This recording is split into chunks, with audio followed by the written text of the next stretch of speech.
नमस्कार, किसान online classes में आप सभी का स्वागत है। मैं सौरभ सर। आज आपको 5 नंबर पक्का, ये याद रखिए कि 5 नंबर ये 100% आने वाला है। माने ऐसा नहीं कर रहे हैं, ये हर साल पूछता है क्वेश्चन। पिछले साल नहीं पूछा हुआ था, यानी 21-22 का पूछा हुआ क्वेश्चन है और ये 25 में 100% पूछेगा। आपको 5 नंबर पक्का। चलिए और सिखा के रहेंगे। थोड़ा सा आप वीडियो में बने रहिए और समझ में आ जाएगा तो लास्ट में आप अपने दोस्तों को पास शेयर कर दीजिए, ठीक है। क्वेश्चन है, अवतल दर्पण में सिद्ध करे कि R बराबर 2F या F बराबर R/2। यही आता है आपको फिजिक्स में 100% इस साल का, यानी 2025 में पूछे वाला क्वेश्चन। तो इसको देखिए, थोड़ा सा ध्यान दीजिए कैसे आपसे बनेगा, ठीक है। ये एक अवतल दर्पण है। ये जो लाइन है उसको प्रधान अक्ष कहते हैं। क्या कहते हैं? प्रधान अक्ष कहते हैं, ठीक है। इसको M और इसको M', ठीक है। अब क्या करना है, प्रधान अक्ष के समानांतर, प्रधान अक्ष के समानांतर एक रेखा खींचना है, ठीक है।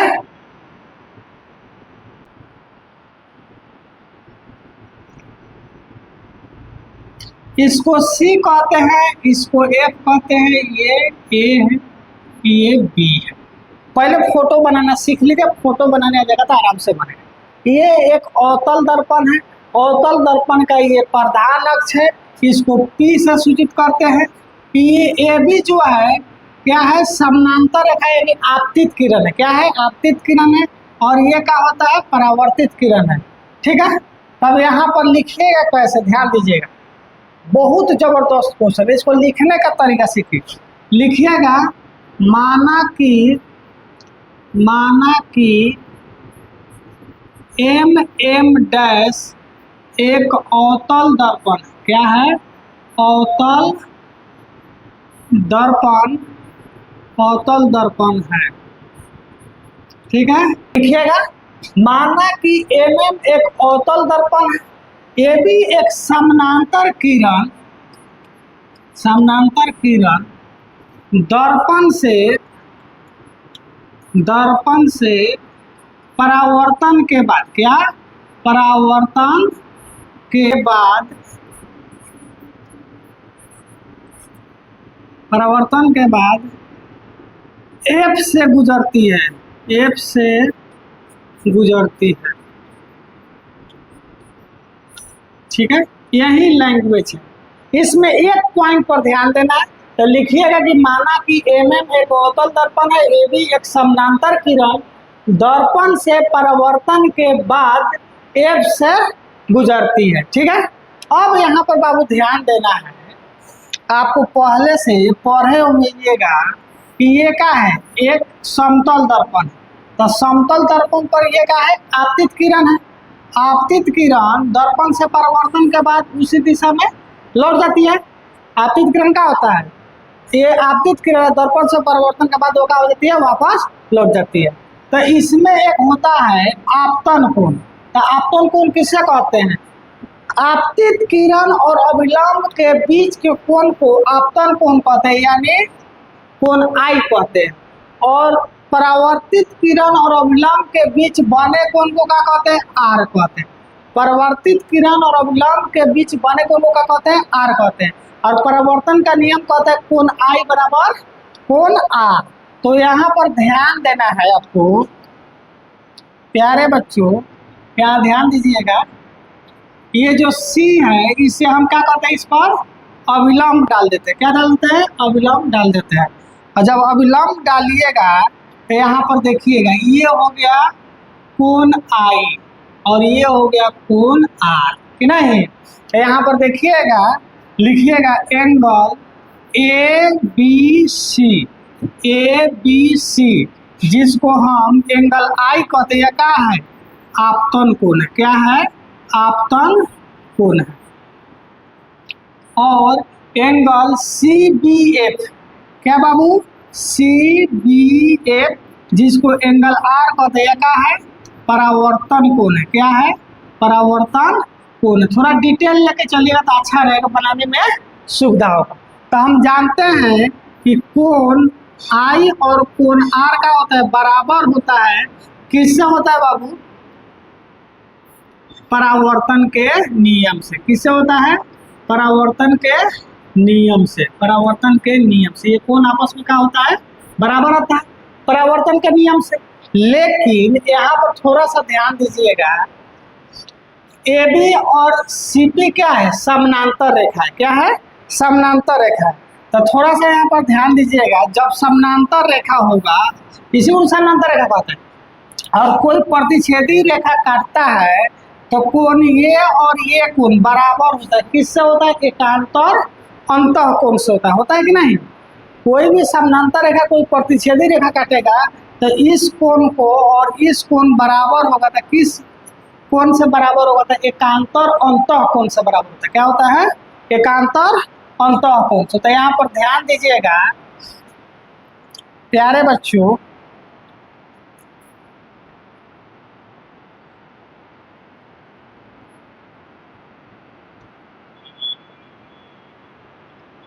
देखिए ये और ये क्या है? ये लाइन समानांतर रेखा है।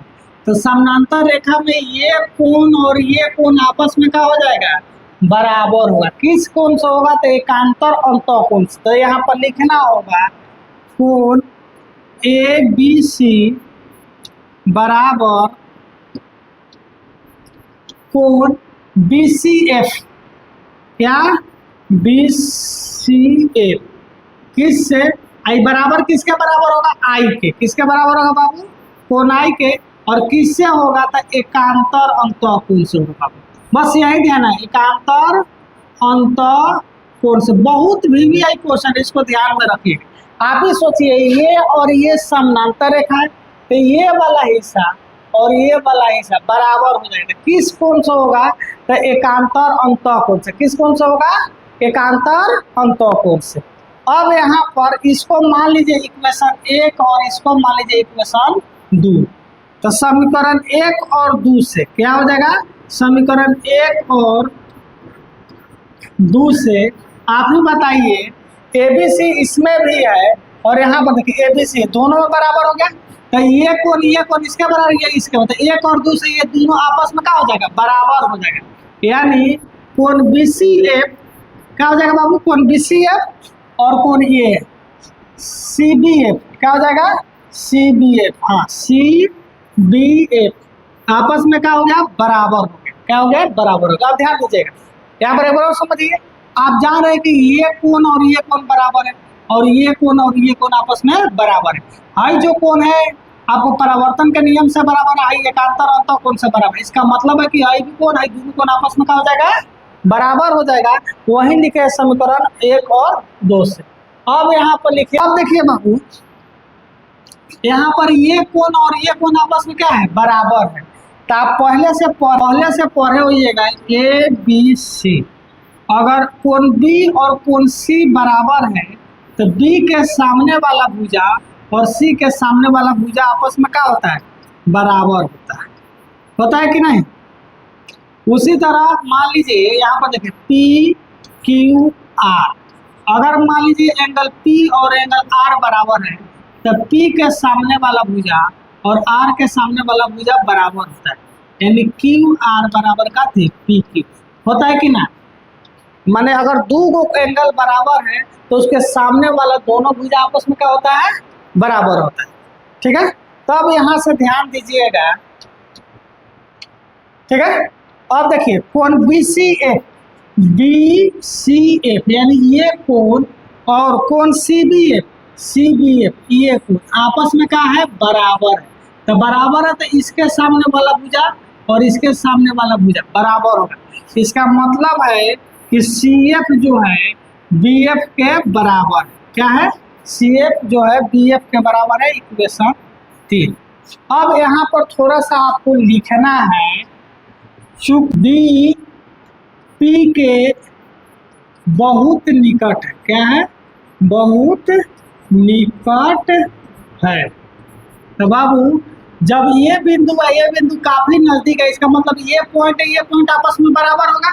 यानी BF जो होगा PF एफ पी के बराबर होगा। बी एफ किसके बराबर होगा? एफ पी के बराबर। अब भाई अब हमको क्या सिद्ध करना है, यही पर ध्यान देना। इस लाइन को याद रखना, बस इस चैप्टर में इस थ्योरम में ये लाइन याद रखना जरूर, इसको रखना पड़ेगा। क्योंकि बिंदु बी जो है पी के निकट है, बिंदु बी पी के निकट है, इसका मतलब बी एफ जो है पी एफ पी के बराबर है। अब भाई तो लिखिएगा समीकरण 3 और 4 से, क्या लिखिएगा? समीकरण 3 और 4 से। किससे लिखिएगा? समीकरण 3 और 4 से। समीकरण 3 4 से देखिएगा, यहाँ सी एफ है, यहाँ बी एफ है, यहाँ बी एफ है, इसका मतलब सी एफ बराबर एफ पी हो जाएगा। क्या हो जाएगा बाबू? सी एफ बराबर एफ पी। अब हमको लिखना है सी पी, तो सी पी को हम क्या लिख सकते हैं बाबू? ध्यान दीजिएगा, C F plus F P, क्या लिख सकते हैं? F P. तो सी पी एफ पी लिख सकते हैं कि नहीं? सी एफ और एफ पी बराबर हो गया, इसका मतलब है कि सी एफ के बदले हम क्या लिख देंगे? एफ पी लिख देंगे, F P plus F P. तो सी पी बराबर क्या हो जाएगा बाबू?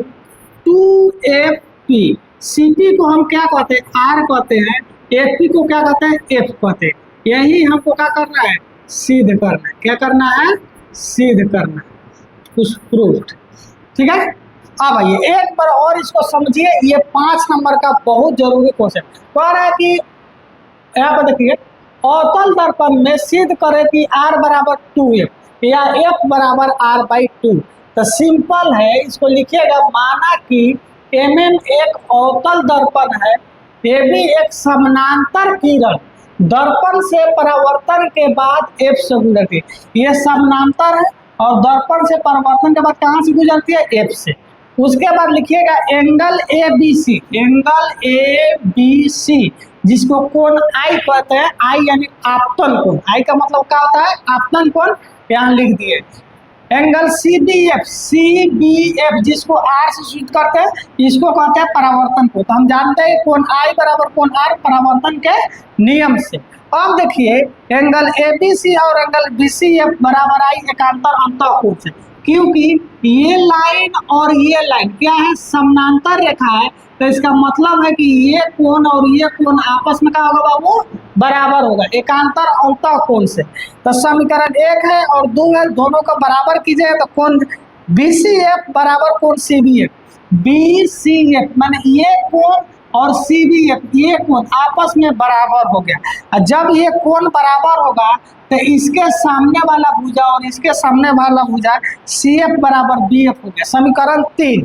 समीकरण इसलिए ज्यादा माने कि ज्यादा समझ में आएगा। अब यहाँ पर देखिए क्या है, लिखिएगा पी बी पी के बहुत निकट है। बी जो है पी के बहुत निकट है, यानी ये पॉइंट इसके काफी निकट है। इसका मतलब है कि ये लाइन और ये लाइन आपस में बराबर होगा, यानी बी एफ बराबर एफ पी।